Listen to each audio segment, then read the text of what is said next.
gang stalking aspect of the case.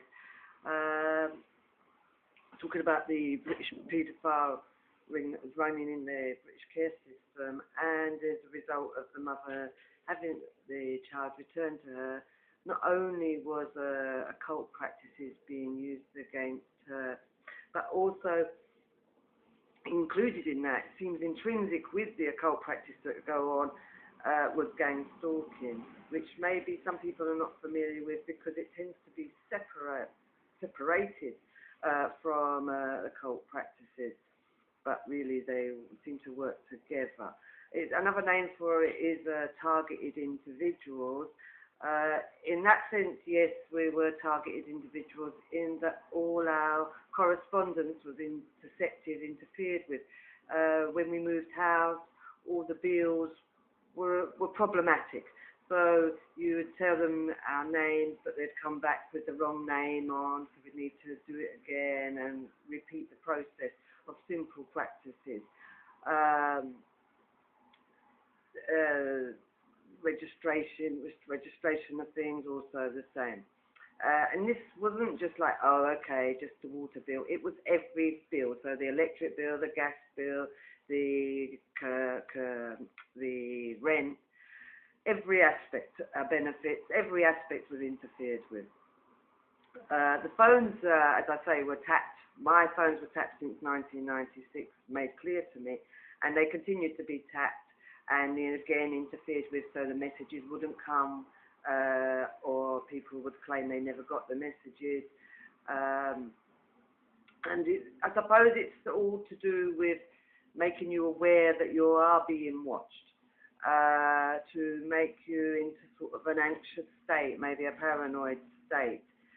With regards to the gang stalking, it seems to be that natural things that would normally occur are used. So it might be like that you go out and everywhere you go, people are doing the same cough, so they may go and the next person you see will go the same. And if you try to explain that to someone in general public, they would think they know that's just normal, that's, you know, people coughing. You need to see that it's done repeatedly, so it's natural things that occur, but it's unnatural that it's happening everywhere. So if you walk to the shops and back, it would happen constantly on the way. I've later since found out that people, yes, are paid to actually go and do this, and they are gang stalkers. The purpose of it, I suppose, is again to show we're around, and as well, when you keep having something repeatedly done, like the coughing, in the end, if someone does naturally cough, you still think that's part of it, and you become hyper aware of the coughing going on, or sneezing, or just simple gestures that people could dismiss. But if you tried to express it, you would look paranoid. It's like it's a strategy that they repeat something until you notice it.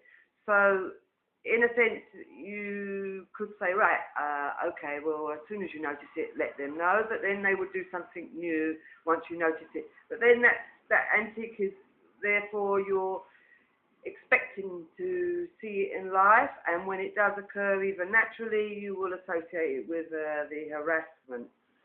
Now, normally when this happens, I've since learned that it happens to people when they're on their own. And I suppose it's done to isolated people and to keep them isolated. Because of this happening and because of all the other aspects that were happening in our life, we tend to be together most of the time. But on certain occasions, we would be separate. When this was the case, then say if I went out and she was alone in the house, then for certain, always, someone would be knocking, whether it was Jehovah's Witness or the electric man to read the meter, but someone would knock. Not with no big issues, just to show that, yes, we recognise that Louise has gone out. If the mother went out, then again she would have the coughing, the sneezing, whatever antics that was being used, and it'd be the same one used constantly all that time, and then they may change it to a different one. This was never done in front of me, so if she was to express it, a normal person would be told, no, that's not the case. But because I worked so closely with her, I was aware that, no, she was expressing something that was really going on. Also, if she was to get on a bus, people would come and talk to her on the bus, and she was quite a sociable person, and when they spoke to her, gradually they would let it gradually be known that they're involved in the same thing. And so it was to sort of, I think, stop the sociability of the person. Also this sort of not only included all the statutory services, as we've already, I've told you in previous videos that I've made, but also it included the emergency services.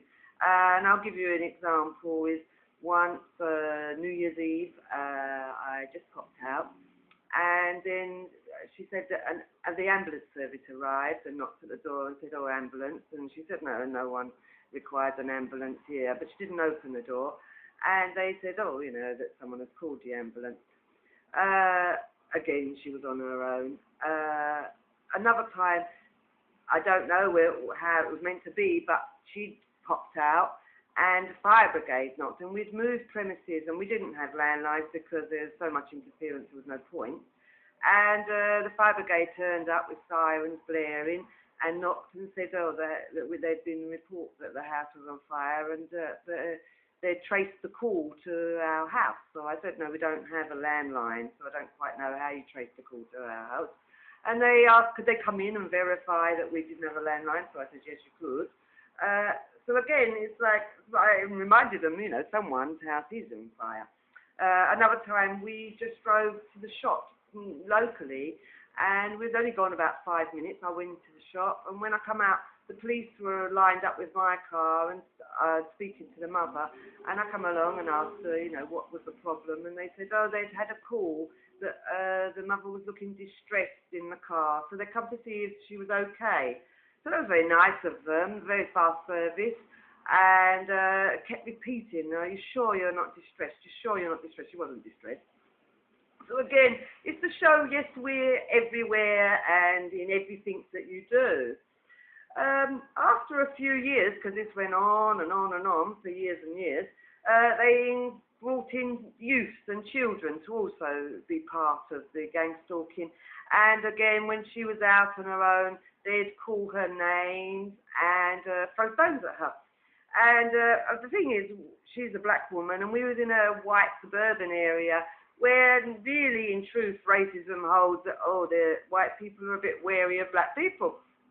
But it didn't seem to have a problem for these youths. They still continued to sort of throw things at her. She went to another area with another friend of mine, as a black friend, and there they threw snowballs at her. My friend couldn't believe, because they both looked like women that you don't really want to mess with, but there you go, they were throwing snowballs at them. Another aspect of this that I haven't really got into, but I will in the future, is the mother is actually a professional singer and had music in the charts and done a few world tours. She therefore needed to practice. Okay, she wasn't singing at that time, wasn't able to with all this harassment going on, but she needed to practice every day to keep her vocal cords stretched and so forth. But this was made into an issue by the neighbours, because as well the neighbours were part of the harassment.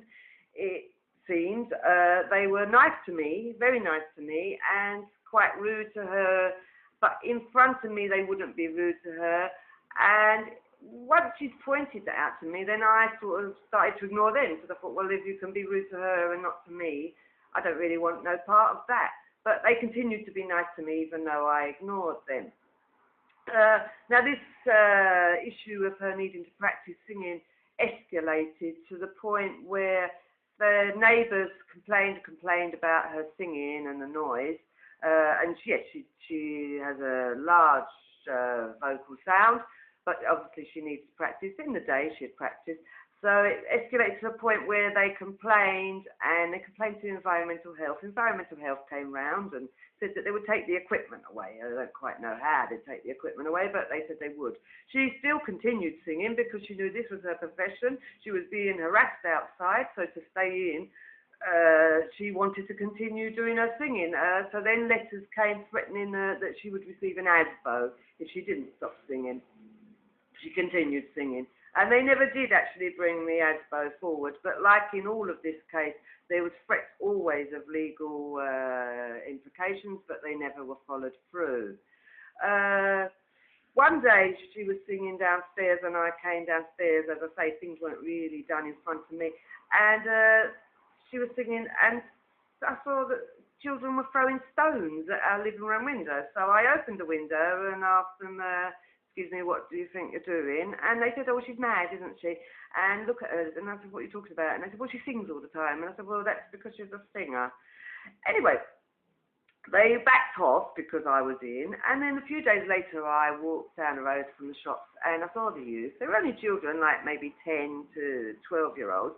And they used to hang around outside the house a few doors away, but then harass the mother when she was singing. So I spoke to them and I asked them, you know, what was the problem? And they said, well, you know, it's her singing. And I said, well, you know, singing's good though, isn't it? And so they said, no. So I said, well, she has had chart records, so someone must like the tune. But they didn't really want to entertain that. So I focused more on them and said, you know, what would they like to do with their lives? And they said they wanted to be footballers. But there they were, smoking their cigarettes. So I said to them, no, that wouldn't really help them, and maybe they shouldn't be there, but practicing their football so that they could become what they wanted to be. After that occasion, because I thought best to make friends with these youth, whenever they saw me, they'd run away. So they were scared of my niceness for some reason.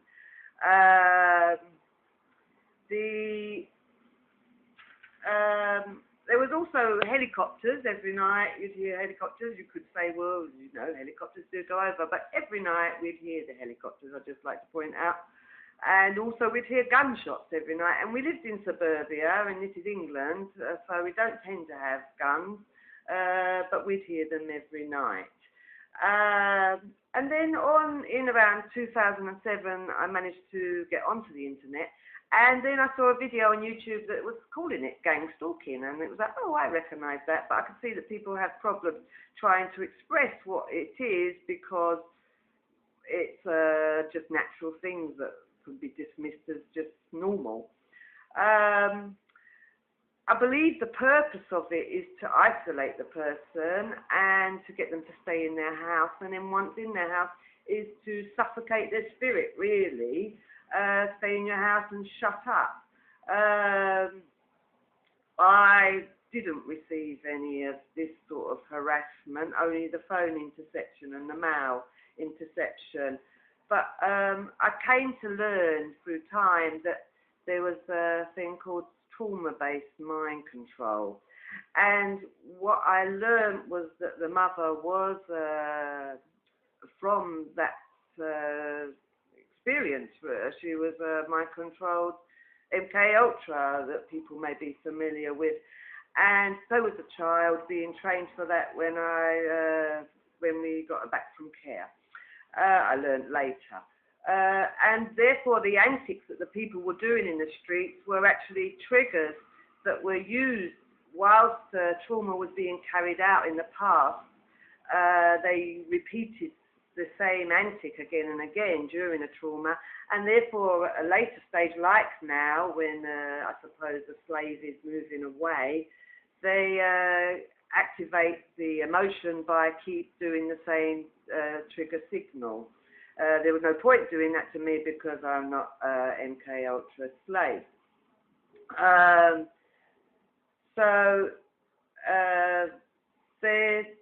This is where we're at. Also recently, so I will go on to the mind control aspect of things, but in the next video. Also recently, when I was looking in my car, or sweeping my car, I went into where the seatbelt slots into the pocket when it's folded away, and I was sweeping away a little bit of glass from a few years ago when someone smashed into the window of the car, and I found a listening device. I'll show you. It was hidden. It was hidden in the seatbelt holder, and I wouldn't have normally found it. I don't know how long it was there, but little bits of glass were on the carpet, so I think it was recently placed in. This is the device. I don't know if you can see. Some people say it looks like a button, but I have spoken to other people that know about such things, and they say it looks like a hearing aid piece. Apparently the battery is that large, so it lasts as long. It had a wire sticking out from it, and it's magnetic, so it was holding on to the side of the car in that department. So obviously they still want to listen to me, even though this case, in a sense, ended 2006, but obviously hasn't. So that's the gang stalking aspect dealt with now. Thank you for listening. Goodbye.